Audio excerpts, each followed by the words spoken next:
What's going on, folks? Welcome back. This is the Cloud Pilot, and you're listening to the Cloud Pilot podcast.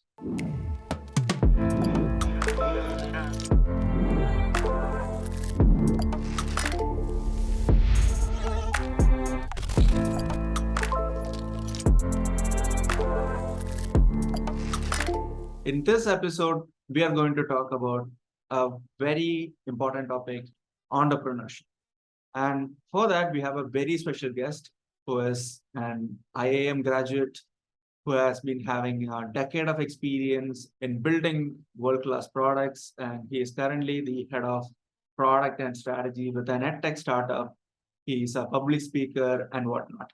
So let me welcome Mukesh Kumar to our podcast. Welcome, Mukesh. How's it going? Hi guys. Yeah, pleasure to be here, Udesh. Yeah. Thank you so much, first of all, for coming to the podcast. I'm really happy that you found time. And I know that you're a very busy person, and I'm so happy that you found time to do this. So, Sure. My pleasure. I was looking forward to this podcast. yeah, always happy to have you. So maybe let's start this conversation with your background. How did you become the head of product strategy? How was your life, basically? The journey that you have been having so far. Sure. So it's been almost a decade now, as you rightly mentioned at the beginning of the call. So I started out as an engineering intern in Cisco. Okay, so I finished my engineering exactly 10 years back in 2012 from Bangalore, and I joined Cisco as an engineering intern. I got lucky with sort of working in their core development organization where I did a lot of stuff. Then I moved on to work with Tesco as a software developer. And then I sort of wanted to get the management perspective, business sense of what all we do. That's when I sort of decided to do MBA, and I got into IIM Indore, finished my MBA in 2015, and then I joined Ola as a program manager in Bombay. So back then, Ola was relatively smaller startup, and I was managing their entire West Zone operations based out of Mumbai, including rest of Maharashtra, Chhattisgarh, Madhya Pradesh, and all.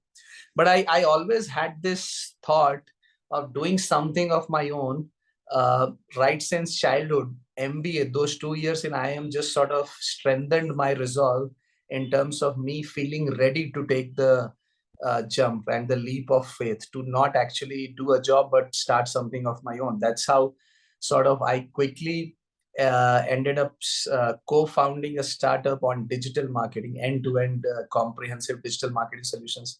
Because I think you being in the same field obviously understand how important and critical digital marketing has become in today's age. Every company, in order to sort of market their products or ensure their brand awareness and their products is reaching to the right set of people, digital products are the one of the most critical things to get a hang of, and not many people know about it yet. So when I started back in 7 years, when I co-founded a startup of my own, it was a great ride, full of risks as well, because I was still very young that time, fresh out of college. And then we did a lot of good stuff in terms of having global clients, local clients, trying to find the good product market fit, understanding the strategy, how to scale up and all of that. And then ultimately in this firm, I am currently sort of heading the product at Bridge Labs. I'm also managing their end-to-end business branding, client relationships, and marketing. And it's been a great journey all in all in last 10 years, where I have worked extensively in product management, strategy, marketing, and software development. And the end goal, the vision to sort of impact lives at scale continues to be there. The desire to make a difference in the society through your startups is what drives me, continues to drive me, and I intend to impact lives at scale. So that's how currently I'm sort of involved in edtech, which is one of the rising sunrise industries right now. And it's going very well. So far, so good. Let's hope the journey continues. Yeah, I really wish all the best for your ventures. And yeah, what a diverse set of skills you have, being into software development and then product strategy, marketing. It's a killer combination. Yeah. So, yeah. What was your inspiration to start a company? Sure. Very good question. Actually, to be very fair, actually, I think my father and my family has had a huge impact on me right since childhood. Okay, even before I got into college, started thinking about business and all. So I come from a typical middle class background where my father was a government officer. He's now retired, but the way we were brought up, that sense of leadership and the sense of contributing back to the society was always there. Okay, so I most probably picked it from my father because he was a huge influence in the town where we were brought up. He sort of helped setting up temples, places of religious significance, places for poor and underprivileged people for their welfare, care, and all of that.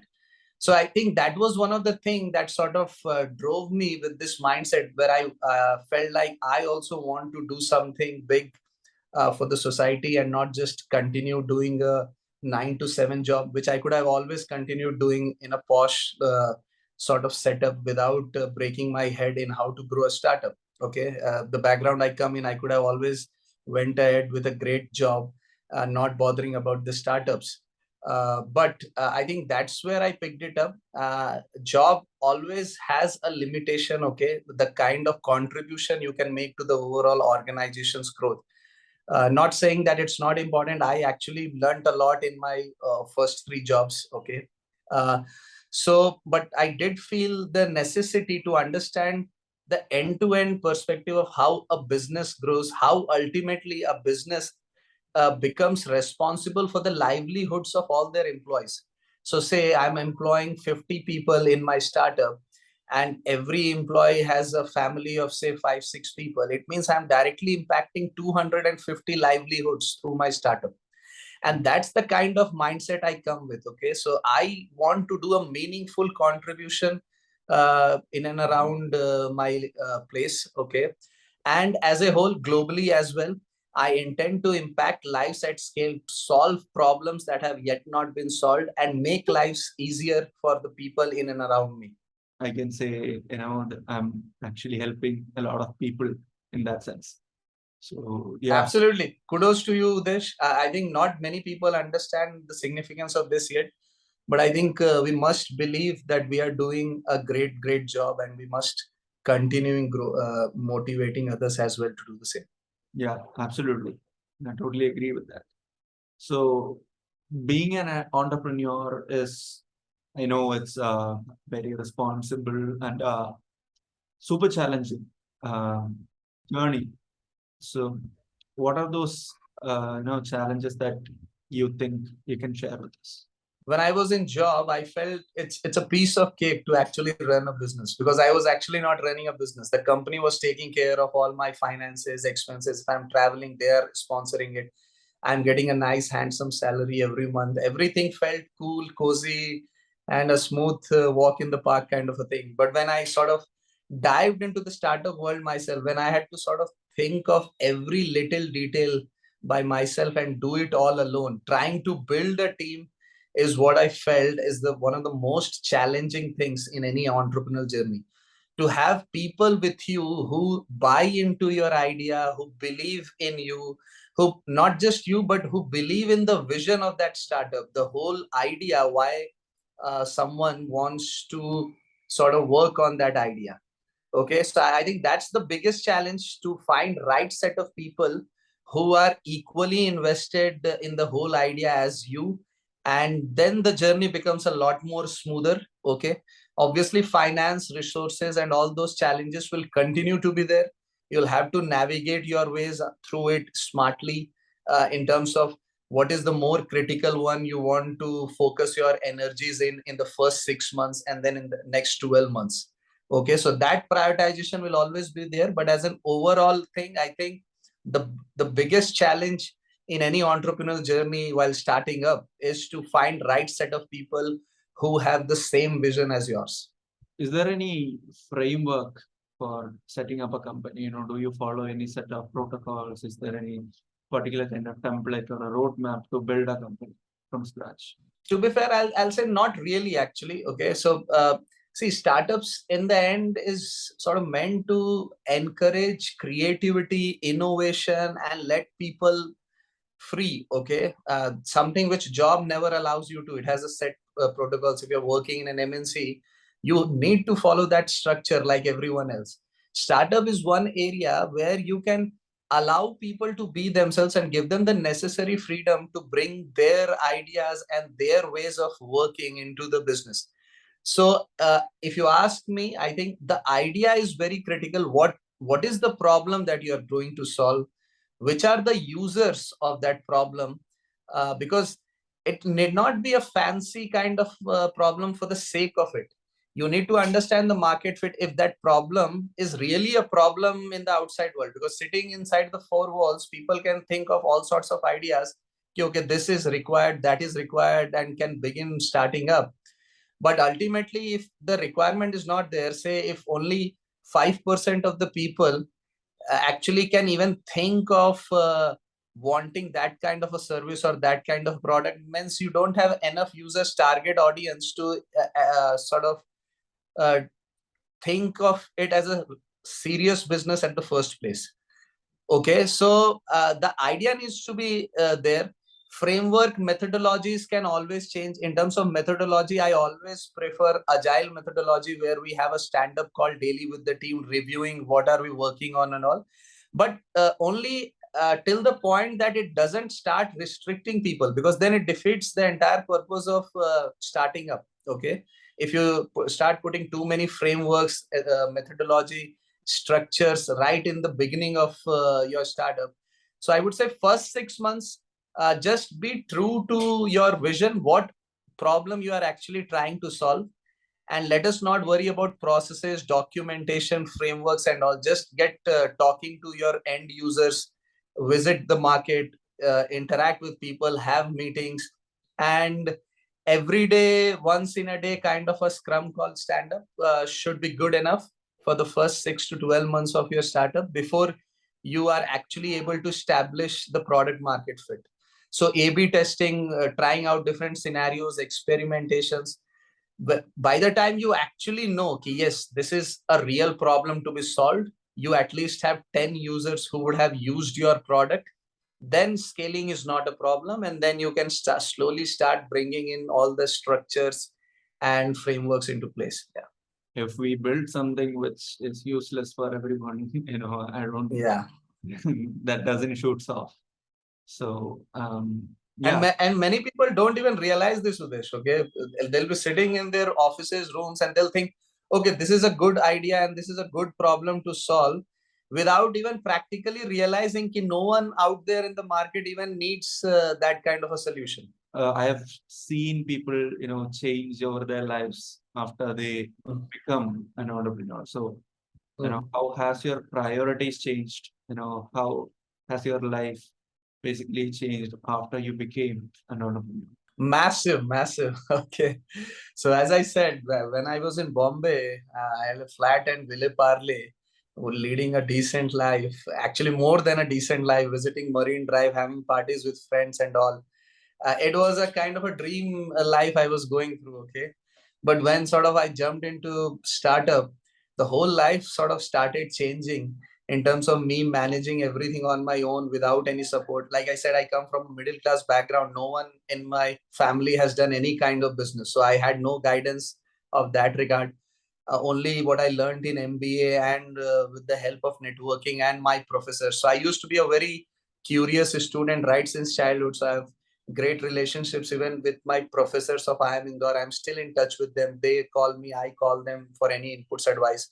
So they were basically my only source, and I was the first person to do it. After I left a job and started my own firm, then I realized there were so many things which I was actually not ready for in the first place. I was a 26-year-old young guy, full of confidence, full of motivation, but no practical experience as such. Okay. So I think it became slightly tough, to be very fair. it was tough in trying to managing everything.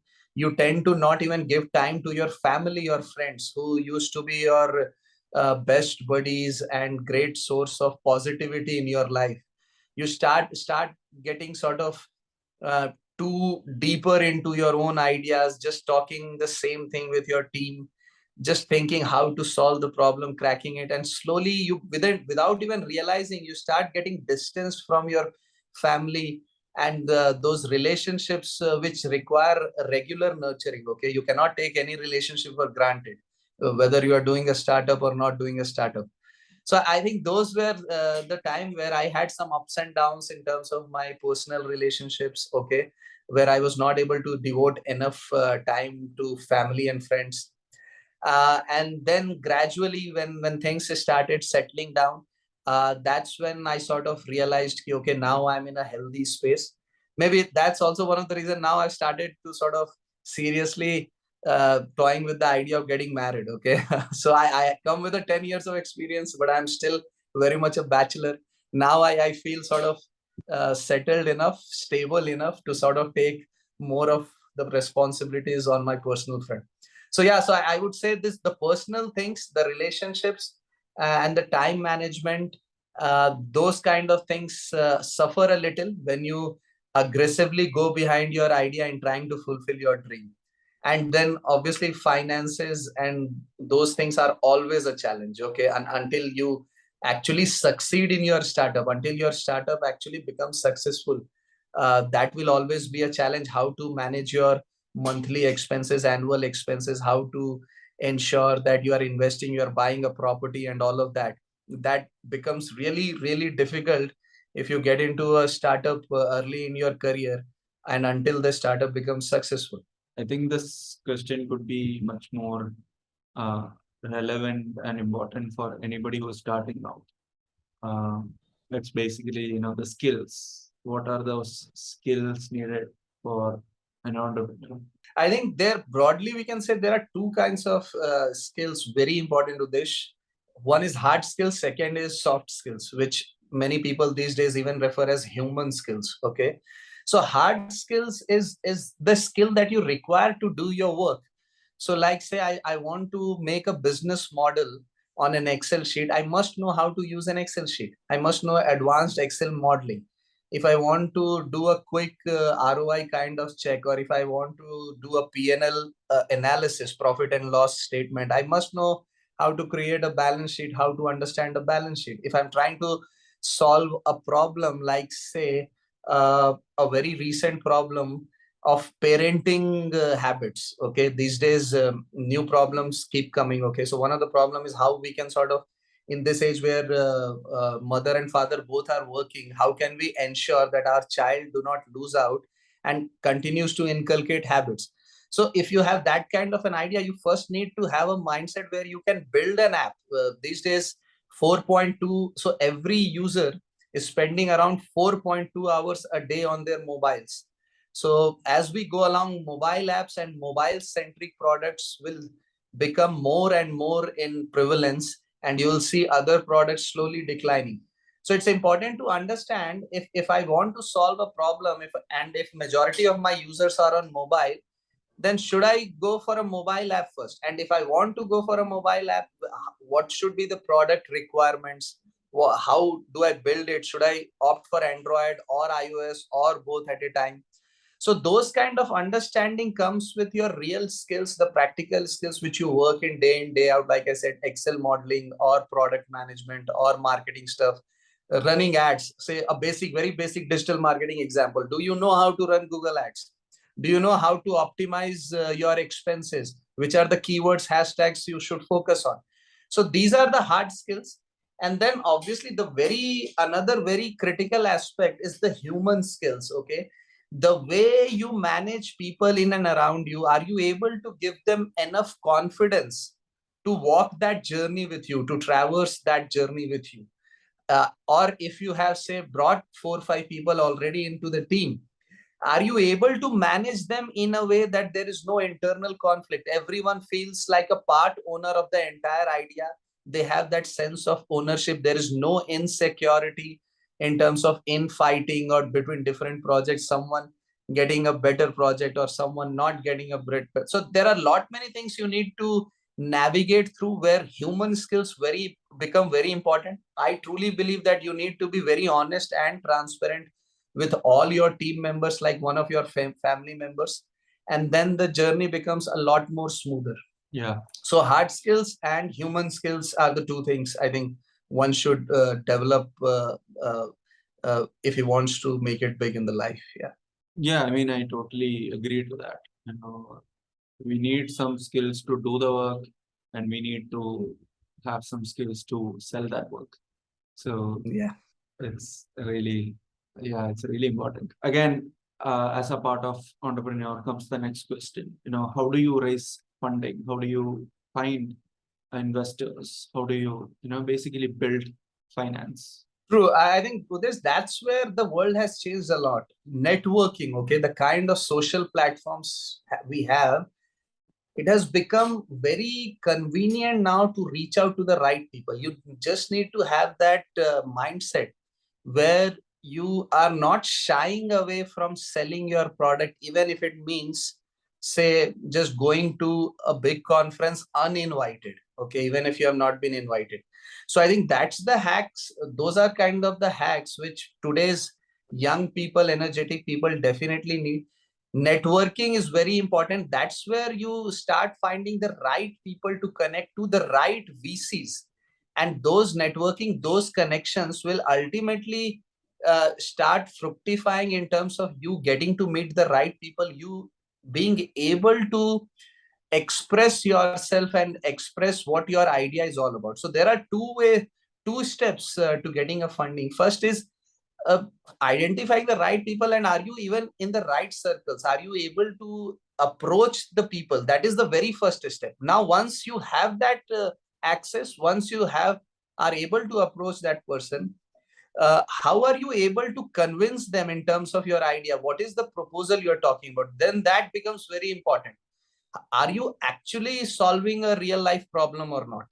Okay. And then I think first is identifying the right set of VCs. Second, obviously, is once you get, you need to be able to convince them about your idea, that the idea actually solves a real problem. And then I think with the current market and the startup ecosystem we are in, VC funding won't be an issue.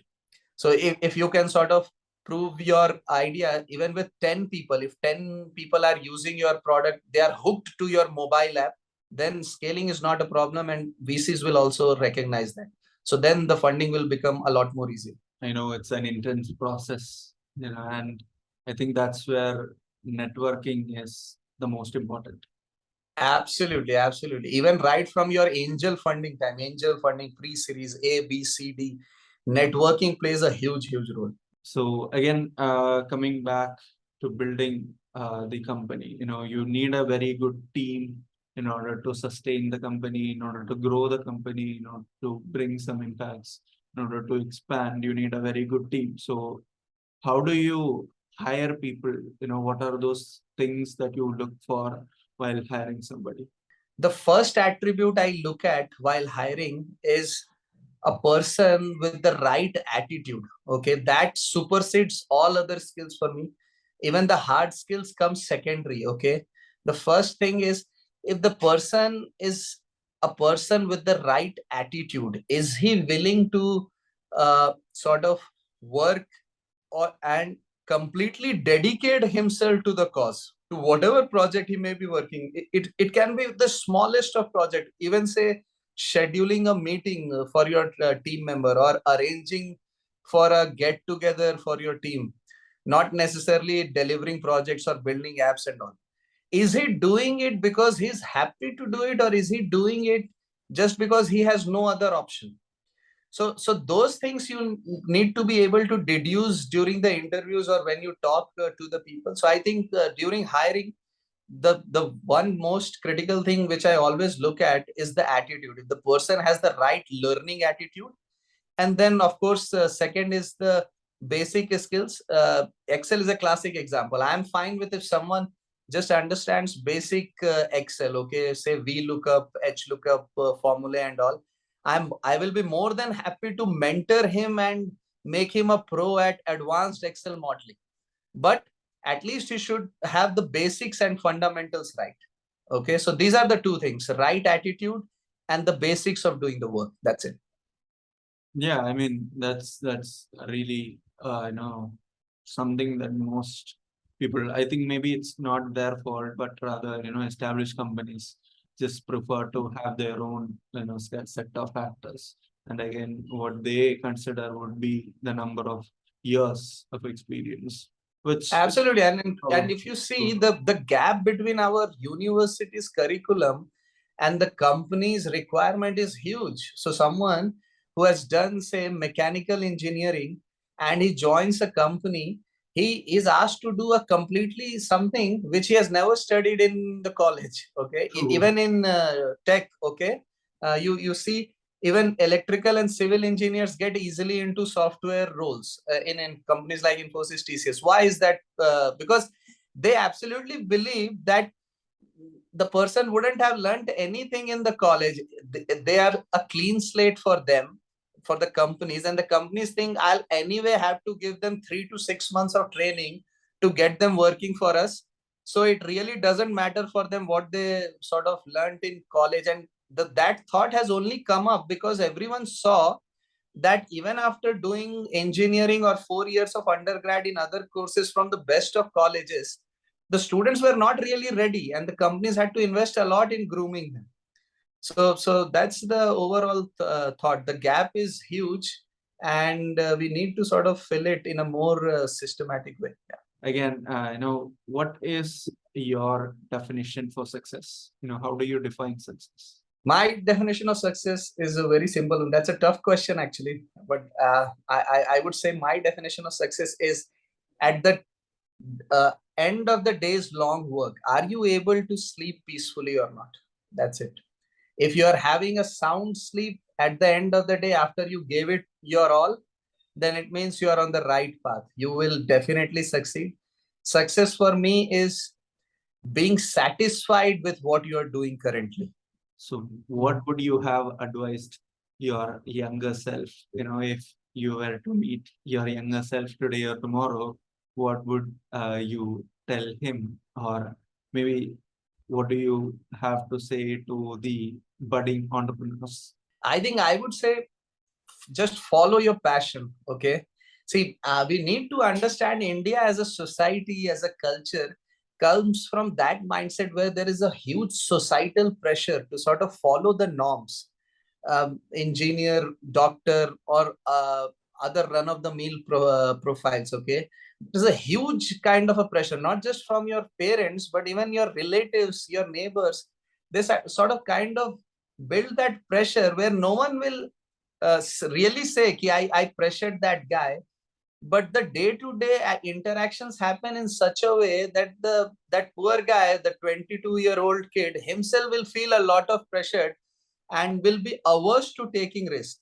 I think that's one biggest change over this last decade, where I've seen people becoming more receptive of new ideas, more receptive of people who are trying to create a name for themselves, who are trying to launch a business of their own. And that is something which gives me a lot of confidence. And I want the youngsters of today to continue believing in themselves and follow their passion. As long as they do where things where their heart is, okay, then no one can stop them from succeeding. And the great environment and the great era that we are in right now, even if you fail, say after 3 4 years of startup, you can always get a good job, because that's the positive mindset that is currently riding in the entire Indian ecosystem and also the globe. By the way, India is at the forefront of this changing era. Earlier, it was all about Western economies driving all this kind of innovation and growth. But I truly feel India is up right now in this 2020s. This decade is going to be one of the best decades for all our youngsters to invest in India and to work in India and to innovate and disrupt in India. Earlier, it was all about studying here and then leaving and going abroad. But I think right now, the youngsters should definitely focus on staying in India, and innovating here and disrupting economies here, because with the advent of internet, web3, blockchain technology and all, you absolutely have no need to wander around. You can do whatever you want to sitting here right in India, and you can even do better than most other countries. So I think this decade is a very important one. Our youngsters should absolutely grasp this opportunity. They should follow their passion and just believe in their ideas. That's the only input I'll have for them. Earlier, internet was a luxury. Now it's not. Now it's a common necessity, and it's Yes, absolutely democratized. Yeah. So Yeah. yeah, it's really a good piece of advice. And I think that's all we had. It was a wonderful conversation. Um, how was your experience with the podcast? How did you enjoy it? Sure, absolutely enjoyed it, Udesh. Loved it. I absolutely sort of encourage such kind of empowering conversations, because when people converse, when they talk to each other, only then great things happen. So thanks for having me here. Big fan of your podcast. I think I hope this 30-40 minutes of our conversation will at least help some people to sort of feel inspired and get into their entrepreneurial journey quickly. Yeah, I too hope for the same, and thank you once again for coming. So thank you so much, guys, for listening. I hope this helped you. We'll catch up soon on another one. Till then, it's me, the pilot, signing off.